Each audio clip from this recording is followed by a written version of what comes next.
Alright, so this video is going to be all about Egypt and how much things cost in Egypt, how expensive is the country, how expensive is it to travel around to see the sights. I was going to film this video on my last day in Egypt at the airport, but for a couple of reasons I couldn't film inside the airport. So now I moved on to Istanbul. I'm on an island right now and it's so quiet here that I think this might be a nice spot to do the video. Also, it's hopefully less boring when I walk around a little bit and I give you some prices. If the wind is too bad for you guys, I apologize, but the quality of the GoPro is not the best when it comes to audio and wind. Anyway, so no matter what you do in Egypt, you gotta eat and you gotta drink. So, water. If you buy a small bottle of water, the price really depends on where you buy it. Usually the water comes in 1.5 liters and that costs you between 5 and 6 pounds. 5 pounds, 10 pounds is 55 cents. So yeah, just remember that 10 pounds, 55 cents, 5 to 6 pounds usually at a store, 10 pounds if you buy it at a truck stop. For the soda, I don't really drink soda, so from what I saw, a soda can is between 5 and 10 pounds. And again, 10 is 55 cents, so you're paying between 27 and 55 cents for a can of soda. And food, falafel costs between 2 and 10 pounds, and usually it costs only 2 or 3 pounds, which means a falafel meal will cost you 11 cents. That is very affordable for most people traveling to Egypt.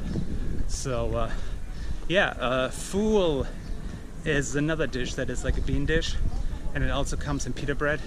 The fool usually costs between 2 and 5 pounds, and it should, even like in more expensive places, it should be less than 10 pounds. These prices are for takeout. I'm not talking about fancy restaurants. I'm gonna get to that in a minute. Kushari is the national dish, and that is a mix of rice, pasta, chickpeas, green lentils, and what else is in there? Roasted onions, and then you get a tomato sauce that goes on top, and that costs you between 10 and 30 pounds. Usually it's between 10 and 20, and it's quite a big meal and very filling because it has a lot of carbs. So that's kushari, the national dish, which just happens to be vegan. Okay, fancy meals. I've been to fancy restaurants only twice, and I ate a lot. I got several dishes, and yeah, I went to an organic place that was all vegan. It cost me about $6, and then the other really fancy place, it cost me about $17, which is like a fortune in Egypt. So yeah, we can see food and drinks is that's not too bad. All right, the next thing, I have a list here with all the prices. I've never done that before, so I hope it works well. Accommodation. If you watch my videos, thank you. You can see that except for Dahab, we're staying in private rooms, and a private room will cost you between $8 and $12. Most of them are between $8 and $10, and they either have a fan or AC. So if you go for the AC, it will be usually $2 more than a room with a fan. And for dorm rooms, there are dorm rooms in Cairo, and they cost about, I think, between $3 and $6, but they're pretty big, and they didn't look too nice. I just paid the $8. In Dahab, I had to watch my money a little bit more, so I paid $4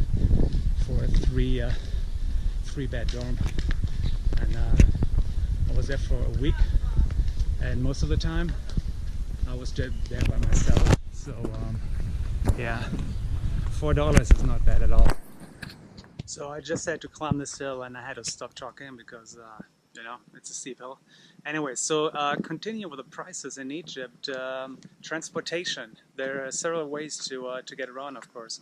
You can take, in the bigger cities, you can take a cab, either on the street, and then depending on the distance, of course, it will cost you between 20 and 100 pounds. So let's say you're in a city like Luxor or Cairo, nothing, I mean, I don't want to say nothing, it depends on where you're going, but it should be around 20, 30 most of the time, because you're going short distances. If you want to go a long distance, maybe the cab would not be your best option.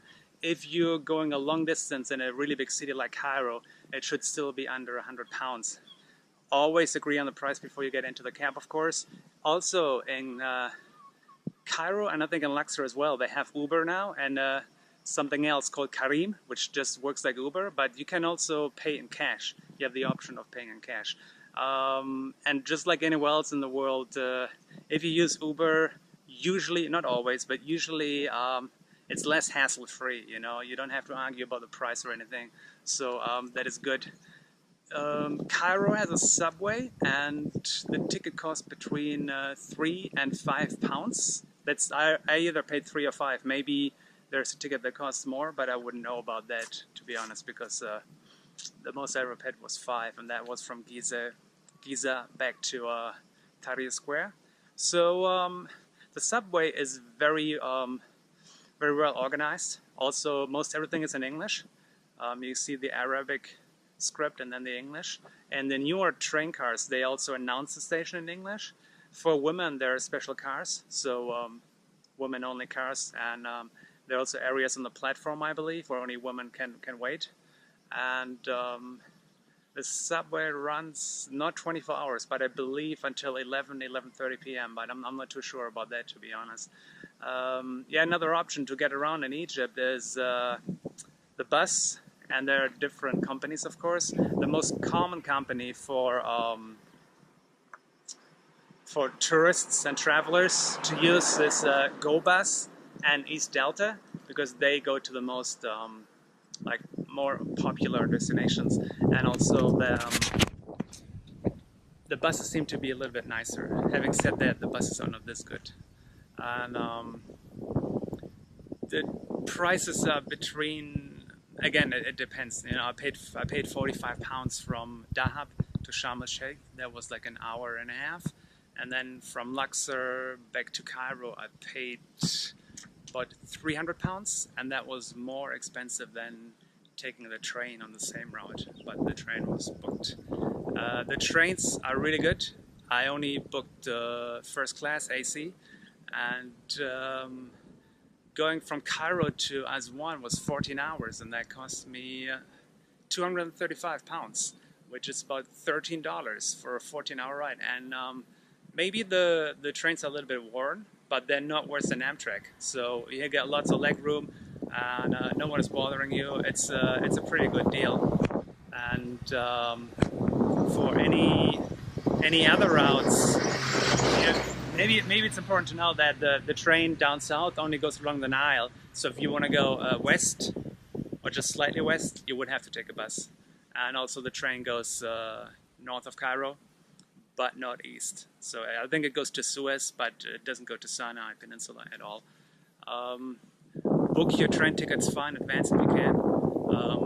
Like when I tried to get from Luxor back to Cairo, all the trains were booked for the next 4 days, and I thought maybe they didn't get it right, so I had my hostel ask them, and they said the same thing.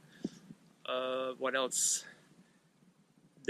It's very straightforward. The only other thing about the trains is if you want to take the train from Cairo to Luxor or Aswan, they will try to sell you a ticket for $80, and that is for an overnight sleeper train, and the government is pushing this train because they say, oh, it's too dangerous on this route for tourists, but at the same time, if you go the other way back, it's not a problem, and you can also take the bus both sides, and it's not a problem. So it's just for them to make some money. I think the government is maybe more invested in this part of the train than in the other trains, but I'm not sure about the details. So so much for transportation. And boats, you can take tours on the Nile, of course. I didn't take any tours, but I would cross the Nile from one side to the other. And in Aswan, that should cost you £1, which is, I don't know, I mean, it's about 6 cents, maybe 5 to 6 cents. And if you're a traveler, they will try to charge you like any number they can come up with. I met a guy, he paid £50, so he paid 50 times more.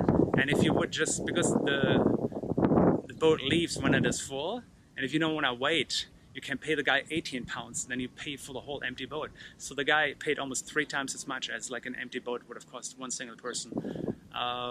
If you cross the Nile a couple of times, I think that's pretty nice already.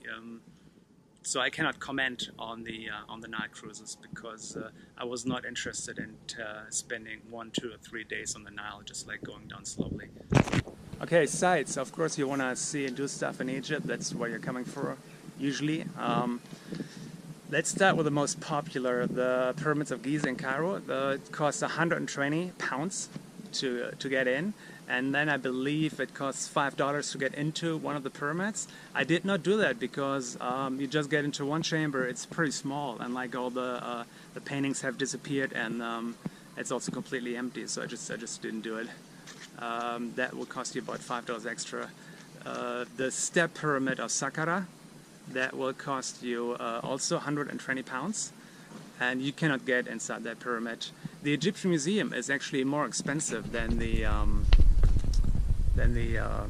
actual pyramids are. It costs £240 to get in, and that includes the mummy room, so it would be 190 regular plus 50 for the mummy room, and then if you want to take photos, it's £50 extra, and that also includes I mean, if you film with your cell phone, you know, no one will say anything, I think. The citadel down south in the southern part of Cairo, where you have the Muhammad Ali Mosque, that costs £100 to get in, and you can take a subway down there, and from there you can take a cheap cab, or you can just also take a cab from Tahrir Square area. That's not a problem. And about the Luxor area, the Luxor temple and the Karnak temple are on this, where the city is, or most of the city is, on the eastern side of the Nile. The Luxor temple costs you £100 to get in, and the Karnak temple costs you £120. And going from downtown Luxor to Karnak temple should cost you no more than £20 in a cab one way. For the West Bank, it would be really hard to take a microbus or to get a cab. That would be very time consuming and expensive. So what I did is I did a so-called tour where they just drop you off, and I had more than enough time at all these places. There's no guide involved. It's just like they bring you to these places on the West Bank, and that cost me £70, and that was a very good deal. The fees are not included because it's just like about the dropping off. So the Hatshepsut temple cost you £6, the Al-Bahari temple 80, and the Valley of the Kings is £160. That is just the regular ticket. If you want to see Tutankhamun's tomb, it costs a little bit more. And if you want to see, I think what was it? I think Seti. Yeah, if you want to see the tomb of Seti, it costs almost $50. And there are 63 now known tombs in the Valley of the Kings, and with your ticket you can only visit 3 tombs of your choice, other than the ones that I just mentioned.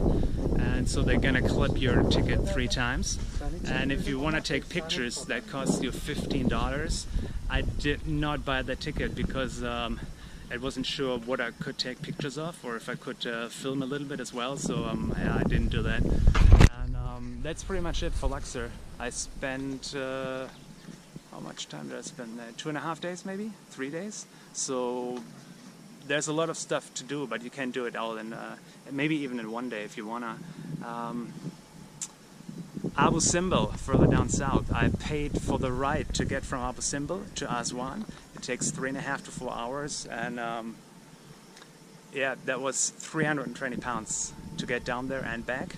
And the fee for Abu Simbel is £160. And just make sure that you know how much time you have down there, because I heard of some people, they only had 45 minutes, so they take that ride 3.5 to 4 hours through the desert all the way down, and they only have 45 minutes for Abu Simbel, which is insane. We had an hour and 45 minutes, and that was more than enough, because once you're inside, it's actually not this big. And also, the only actual tour that I did was the white and the black desert, and I did that from Cairo. So that cost me $60, and that was local transportation from Cairo to Ibaria, and then in a Land Cruiser we had a driver that was driving us around white desert, black desert, Crystal Mountain, and we also slept in the desert. And we had some food. You have to bring your own drinks, and all of us, like there were 4 other people on my truck, and we didn't bring enough water. I mean, we didn't, you know, die of starvation or anything, but yeah, so just bring at least a gallon of water, and just for one night. Everything else is included.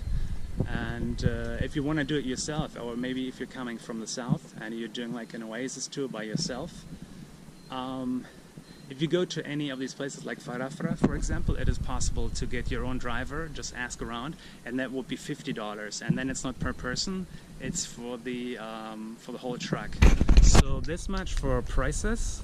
I also, if you've been watching my my videos, I also went to the Blue Lagoon, but I don't know about the prices at all, because not only did I go from the Blue Hole to the Blue Lagoon, I also went beyond, way beyond Ras Abu Gamal, to the far end of the of the peninsula, like this. So my friend, she gets crazy discounts on everything, and she actually paid for everything as well. So if you've seen this, thank you. And so even if I would have asked her about the prices, it would have been discounted prices already. Other than that, yeah, my videos are kind of condensed, so I spent exactly on the day exactly 4 weeks in Egypt, and not including the flights. I spent about $650, a little bit less, maybe $630. So Egypt is a lot more affordable than a lot of backpackers think it is, because they have the idea that in their head that all they see on TV is like big tour groups of maybe older people doing like everything organized, and that is fine too. But for a backpacker, it is definitely possible to do Egypt in a certain budget. So yeah, if you have any questions about prices, I will try to answer them. Just leave a comment down below. Thank you for watching. If you like this video, give it a thumbs up and subscribe, because there's lots and lots of more stuff coming on my channel. And yeah, if you have anything else about Egypt that you want to share, just put it down below, okay? Thank you for watching. See you wherever I go next.